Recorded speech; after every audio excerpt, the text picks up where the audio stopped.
नमस्कार, आपका स्वागत है जी7 न्यूज 24 में और आप देख रहे हैं झारखंड धनबाद सिंदरी डोमगढ़ से सीधा लाइव। धनबाद सांसद पहुंचे सिंदरी डोमगढ़ में, क्या था मुद्दा, क्या था कारण, आइए हमारे साथ चलिए दिखाते हैं इस वीडियो में पूरे विस्तार से कि आखिर सांसद महोदय ने क्या कहा डोमगढ़ वासियों के लिए। चैनल में अगर आप नए हैं तो आपसे अनुरोध है सब्सक्राइब कर लीजिएगा, वीडियो को लाइक कर लीजिएगा। चलिए देखते हैं पूरा वीडियो को विस्तार से। धनबाद के लोकप्रिय सांसद माननीय ढुल्लू महतो जी उपस्थित हैं। पूर्व विधायक की पत्नी तारा देवी जी उपस्थित हैं। आपका भी स्वागत है। और मंच पर जितने भी हमारे भाजपा के ज्येष्ठ श्रेष्ठ कार्यकर्ता हैं, आप सबों का स्वागत है। हमारे सिंदरी के अध्यक्ष अरविंद जी का भी स्वागत है और धीरज विदेशी भाई और भी हमारे काफ़ी लोग यहाँ पर उपस्थित हैं। आप सबों का हार्दिक अभिनंदन है। सिंदरी की जो स्थिति फिर से वही स्थिति पैदा हो रही है जो आप लोग 2003 में जो सिनेरियो आप लोगों ने देखा था, जो एफसीआई ने पूरे सिंदरी शहर को खाली करने का एक नोटिस दिया था और अनरेस्ट पैदा हो गया था। बिजली पानी शहर का पूरा कट गया था। आप लोग ये तो सब विटनेस किए हैं, आप लोग जानते भी हैं। सिंदरी में एक जबरदस्त आंदोलन जनता के द्वारा किया गया था। मैं अपने आप को भाग्यवान समझता हूं कि उसको लीड करने का मौका मुझे मिला और हम लोग करीब 10,000 आदमी लेकर बैंक मोड़ को जाम किया, जिससे कि विधानसभा से लेकर लोकसभा तक आपकी आवाज गई। और उस समय तत्कालीन हमारे यहाँ जो एमपी थी प्रोफेसर रीता वर्मा जी थी, जिन्होंने बात को लोकसभा में भी आपको 0 ओवर में उठाया। आडवाणी जी उनके कहने पर लीज देने का कार्यक्रम शुरू हुआ, लीज देने की प्रक्रिया शुरू हुई और वो फेज वाइज लीज सबको मिलना था। लेकिन संयोग से दुर्भाग्यवश उस समय वाजपेयी जी की गवर्नमेंट चली गई और फिर उसके बाद जो प्रक्रिया थी वहीं रुक गई। आज 25 साल तक शहर में कोई अनरेस्ट नहीं रहा। आज 25 साल के बाद फिर से वही स्थिति पैदा मैनेजमेंट के द्वारा की जा रही है। 25 साल तक सिंदरी को हम लोगों ने बचा के रखा और आज फल खाने के लिए, काटने के लिए दूसरे लोग यहाँ पर आकर अपना कब्जा जमाना चाहते हैं, जिसको सिंदरी की जनता पहले भी नहीं होने दी थी, अब भी नहीं होंगे। और आज हमारे साथ सबसे बड़ी बात है कि हमारे बीच में हमारे लड़ाकू डायनामिक यंग हमारे माननीय सांसद हैं, जो अपनी बात को काफी मुखरता से सब जगह रखते हैं। सांसद आपके सामने हैं। मैं अभी बहुत ज्यादा बात बोलना नहीं चाहता हूं क्योंकि आप लोगों को काफी देर हो गया है। एक बार जोरदार तरीके से माँ भारती का नारा लगाइए। हो सकती है कि बड़े बड़े गुंडा माफिया गरीब विरोधी लोग अपने आप भाग जाएंगे।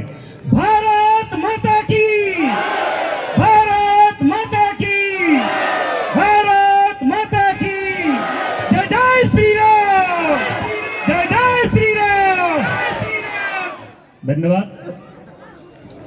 आज के इस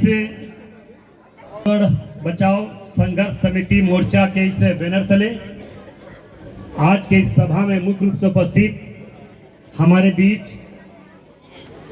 डोमगढ़ बचाओ संघर्ष मोर्चा के अध्यक्ष हमारे भाई धीरज सिंह जी, उपस्थित हमारे बीच हम सबों के अभिभावक विदेशी सिंह जी, अनिल सिंह जी, सूरज खान जी, करीमन पांडे जी, संजू सिंह जी, गंगा देवी जी, सपना देवी जी, हमारे भारतीय जनता पार्टी के महिला नेत्री अनिमा सिंह जी, रंजना शर्मा जी, दिनेश सिंह जी, हमारे इस क्षेत्र के भारतीय जनता पार्टी के प्रत्याशी रहे और हमारे पूर्व विधायक इंद्रजीत महतो जी के धर्मपत्नी तारा देवी जी, बड़े भाई दीपू कुमार दीपू जी, अरविंद पाठक जी, टिंकू महतो जी, गोवर्धन मंडल जी, सत्येंद्र जी, सोनी जी, आरके सुमन जी, दिलीप मिश्रा जी, उपस्थित सभी हमारे डोमगढ़ संघर्ष मोर्चा में आज के इस कार्यक्रम में आए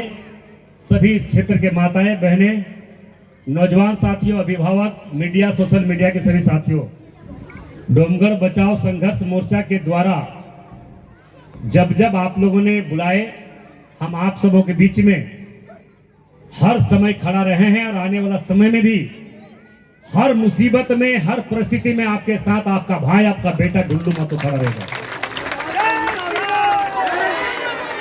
ये सच्चाई है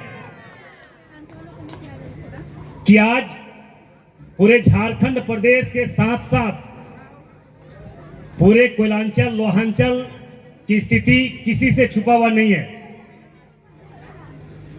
वर्तमान सरकार हेमंत सोरेन जी जल, जंगल, जमीन की बात, गरीब, शोषित, पीड़ितों की बात करने वाले, आज गरीब दिन प्रतिदिन, चाहे कोल इंडिया का बात हो या कोई भी कंपनी आ रही है, बिना मुआवजा, बिना आवास दिए जबरन खाली करवाने का प्रयास किया जा रहा है। चुनाव से पहले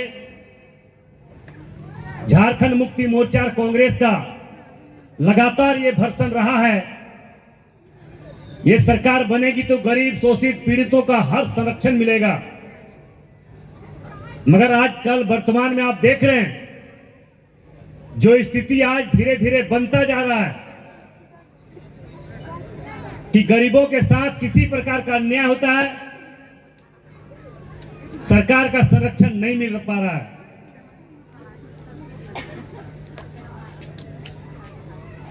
हमारे इस राज्य के मुख्यमंत्री हेमंत सोरेन जी ने यह भी कहे थे कि जो जिनका आवास नहीं है उनको आवास दिया जाएगा, जो गरीब का घर नहीं है उसको अगुआ आवास दिया जाएगा।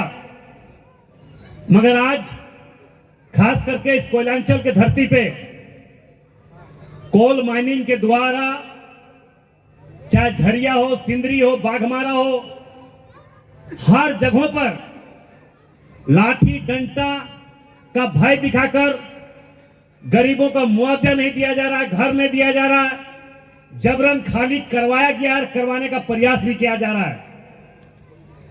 इस बात से कोई इनकार नहीं किया जा सकता है। अभी कुछ ही दिन पहले झरिया के कई कैसे गरीब, शोषित, पीड़ित लोग करमाटांड में जबरन यहां से भेज दिया गया, जहां पे पानी नहीं है, बिजली नहीं है, किसी तरह का सुविधा नहीं है। उसी प्रकार सिंदरी में कोल माइनिंग आने के बाद एफसीआई के जो हमारे आप लोगों के पूर्वज एफसीआई में अपना खून पसीना देकर एफसीआई को बसाया था, आज उनके पीढ़ी यहां पे हैं, उनके वंशज हैं, उनके साथ भी अन्याय करने का हर प्रयास किया जा रहा है। मगर मैं ये आप लोगों को विश्वास दिलाता हूं कि आपका भाई, आपका बेटा ढुल्लू महतो रहते हुए किसी भी कीमत पर आपके साथ अन्याय बर्दाश्त नहीं किया जाएगा।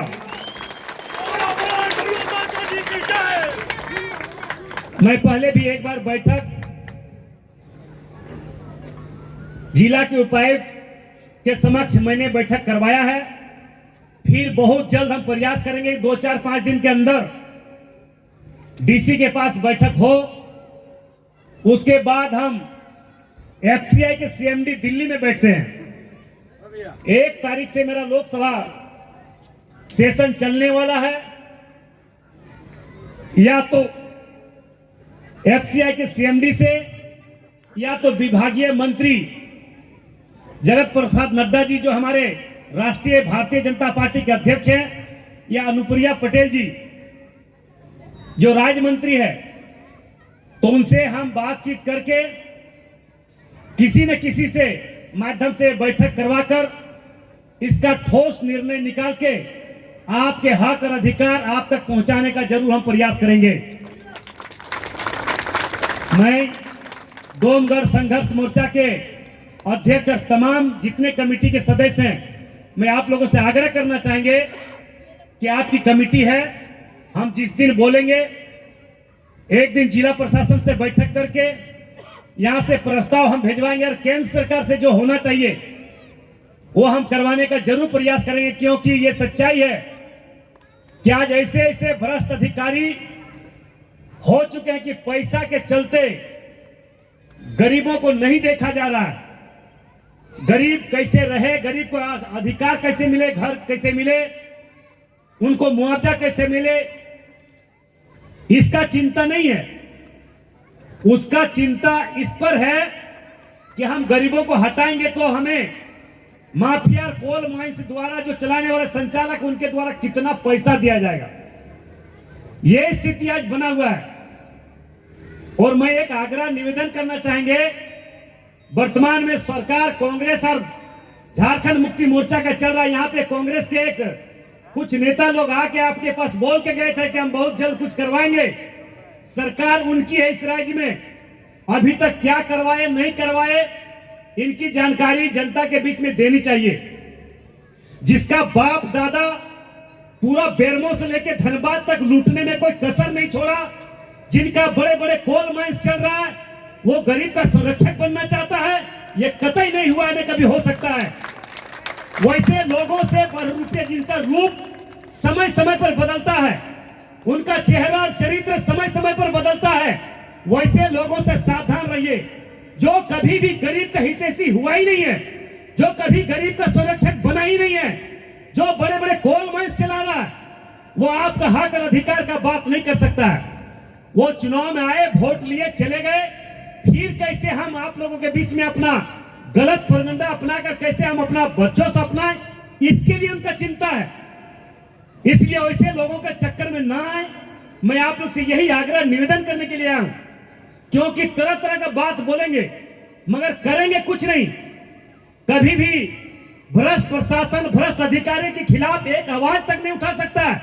वो आदमी आपका हक और अधिकार का बात क्या कर सकता है? इसलिए